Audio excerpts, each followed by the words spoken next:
Well, we had quite the week this week for school. This is, I think, week 12, 11, maybe. I think it's week 11. It's going fast now. It's picking up speed, which is crazy. So this week was really interesting. We had kind of a major, usually around halfway through the semester, I've noticed, this is my third semester so far going to school. About halfway or just past halfway, things change, at least in the classes I have been in. So my history class, History 3000, historical research class, we are transitioning away from reading lots of different books and reports and ideas and things and learning about different types of history, how to write different kinds of history, how to do research, to actually doing real research on a project. So I've mentioned this a little bit in the past. I picked a module. We had three modules we could pick from. The one I picked from was basically economics and consumerism during World War One. That's what I'm researching. So our professor gave us a whole lot of primary and secondary sources that I could look at, and I'm encouraged to do other research as well into this. So really fascinating stuff, actually. Before World War One, there was a big economic depression in America around the 1890s. I think around 1893, I think something like that. As America emerged out of that depression, which a recession or depression happened every couple of years, anyways, just because of it's the nature of a gold standard. As the economy wants to expand, but when it overexpands, the money supply doesn't keep up with it, and so the economy contracts, and that's a recession or a depression. Sometimes it'll happen, and then it grows and expands and has to shrink. So it does this quite often on a gold standard. That changes, of course, after the 1930s when we got off of the gold exchange standard, basically, and just went to a gold-backed standard, but not an exchange standard. And once again, of course, in the 1960s, when we went on fiat currency, it changed the economics completely. Anyways, after the 1890s, that depression, consumerism took off in America. People had money. There was innovations happening. There were opportunities for a lot of growth and success. Changes in manufacturing started to happen. So this is getting into like industrial revolution time frame where industry started to change. So instead of going from highly skilled workforce, they broke the task down into a bunch of small tasks, and they used low skilled labor. So more women and children were in the workforce as well. Men's wages started to drop, or they started to change because of that. And then they switched to using more manufacturing techniques like automation. So they'd get steam engines that would power an assembly line, and then they would have machines that would do parts of the manufacturing process. So these are all technological innovations that change things. So that did put a lot of people out of work. It lowered cost of goods, which actually helped people have a bit of a boost in their budgets. At home, they just had to find other jobs.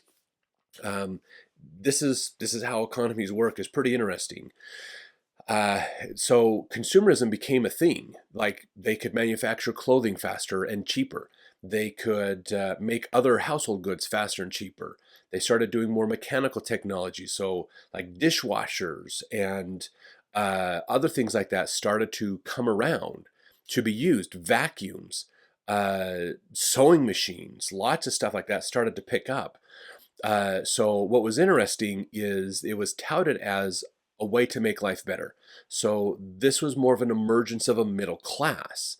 People could go from a poor area, get a good job, have good income, buy goods, have better cars, have better clothes, have more modern conveniences in your home to help you do your laundry or fix clothes or do other things that made it easier and faster to get stuff done. So you had more time on your hands.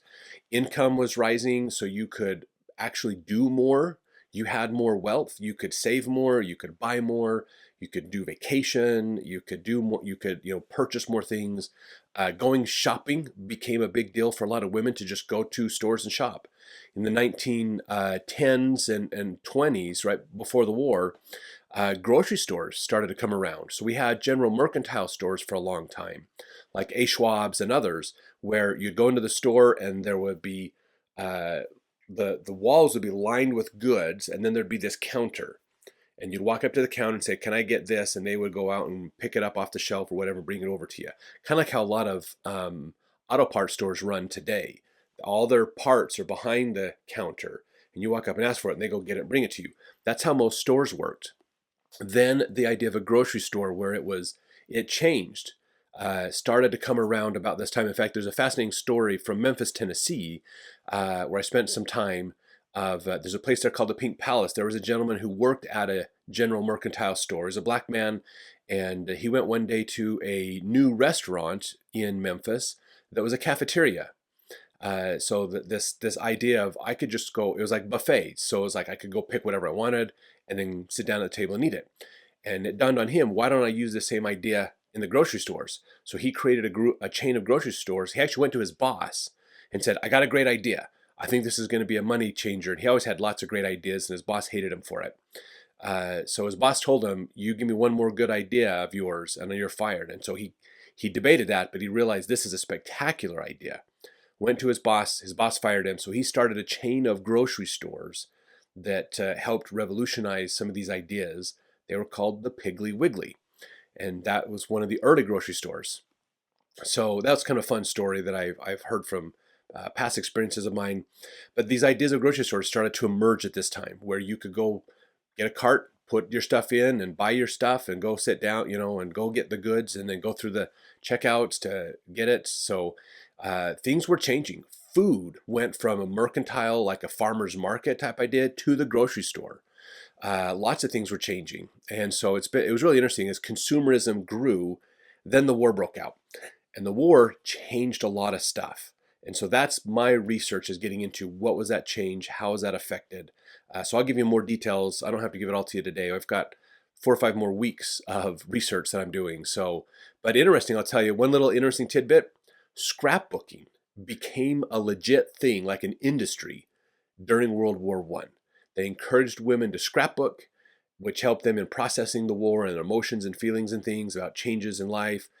And actually they encouraged prominent women, like actresses and things, to make a scrapbook about their life and what's going on, and then kind of send it to the troops to connect with the army troops that were fighting the battles, to kind of learn about what they're doing and what's going on. So scrapbooking, it's fascinating because today we would call that Instagramming.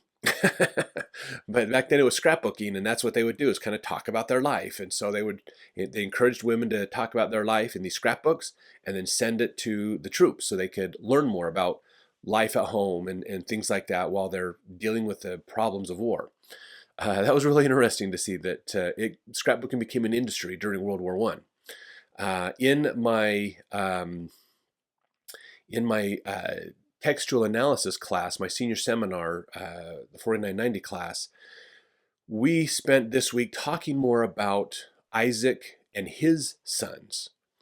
I talked about last time, Isaac's a really interesting guy. He's there, but he doesn't necessarily do much. Now, in this week, we talked about more of some of the things he actively did, like helping, encouraging to find a wife for his sons or other things like that.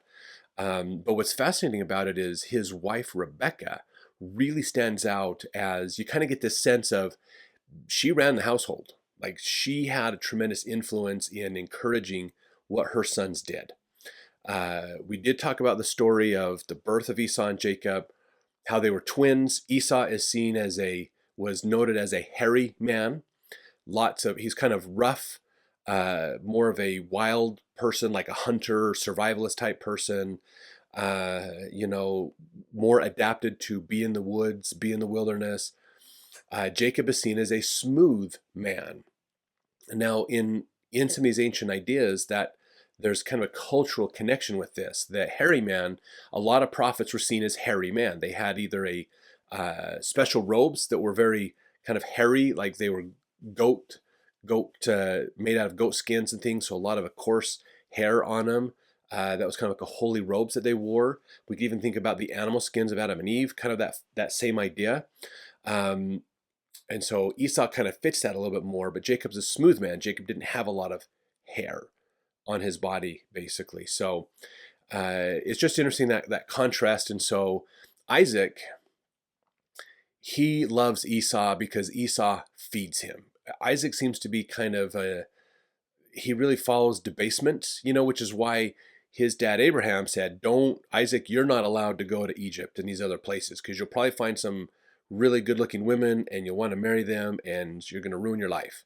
So even in the story of Esau, Isaac loves Esau because Esau hunts and brings good meat for Isaac to eat.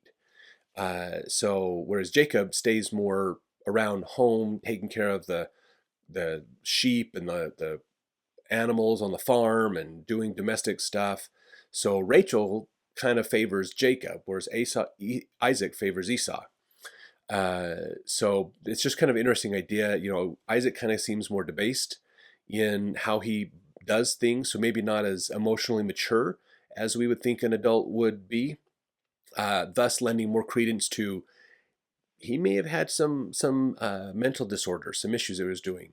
One thing that's interesting is he eventually goes blind. And because of that blindness, of course, Jacob, basically, with the direction of his mom, they trick Isaac into giving the birthright to Jacob.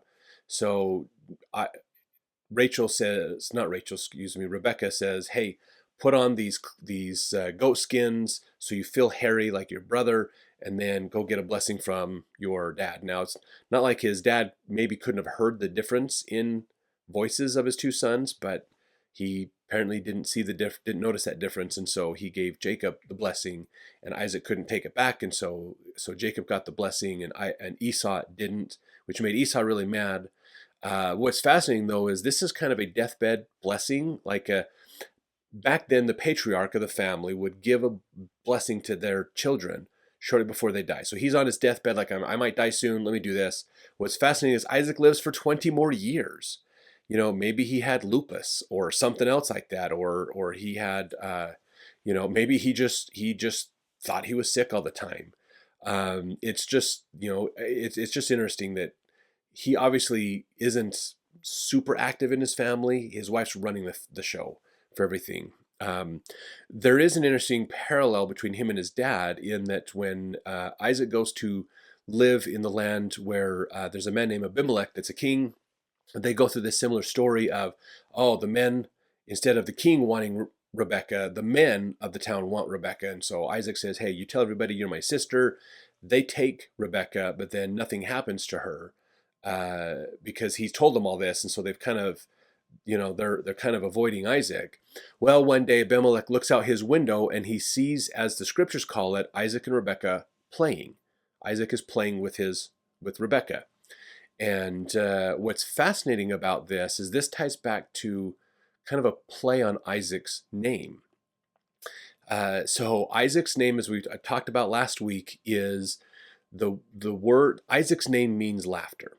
Now, when you look at the roots, like you're conjugating the verb out here on laughter, there's three ways you can look at this. One is laughter, like playful, haha, everybody's laughing, having a good time.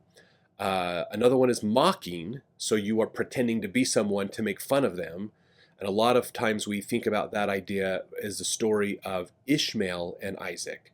That Ishmael was mocking Isaac and trying to claim that he was the rightful heir to Abraham's, the birthright and the promises given to Abraham. And that's when Sarah said, "No, you're out. You guys, you and your mom have to leave.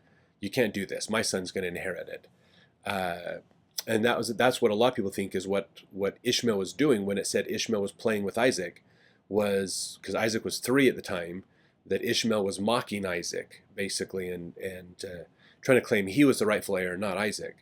The third way to look at this idea of laughter or playing is fondling. So some people speculate that's what Ishmael was doing, was abusing Isaac, which is why Sarah got so mad. And most scholars, while it's possible, most scholars don't believe that. However, when Abimelech sees Isaac playing with Rebecca, most scholars believe that's the appropriate use of that version of the word laughter. That Abimelech's looking out the window of his palace. He happens to see the tent of Isaac and Rebecca. maybe a wind came up and the tent flap opened up for a second, and he saw Isaac and Rebekah having an intimate moment. And he went, wait a minute, that's not what brothers and sisters do. Uh, they're husband and wife, if that's what they're doing. Then, so that's when he confronts Isaac and goes, why did you tell us she's your sister? And he's like, well, I was afraid you guys would kill me. He's like, okay, I'm going to make a decree. Nobody kill Isaac. Nobody steal Rebekah. That's just bad juju. Don't do that. And so they get things resolved and go through that situation. So just interesting, these stories. I mean, when you really get into the text of these and understand them, you see a humanness of these people. And you realize, God works with very imperfect people, and he performs amazing miracles with imperfect people, which is really a cool thing to look through these stories. I wouldn't say these stories invalidate what the Bible talks about. I would say that they really prove that the main message of the Bible is humans are imperfect, and God works through imperfect people and does miracles, still accomplishes his work through imperfect people. Basically, God loves us and helps us and is successful despite us. Basically, it's really interesting, some of these fun stories. So I hope you're looking to Genesis, these are like chapter 25, 26, 27, and look at these stories as I talk about them to help you to think through these a little bit better and really pay attention to the text more. It's really fun. My Bridging Religious Differences class, my interfaith class, we kind of had the final.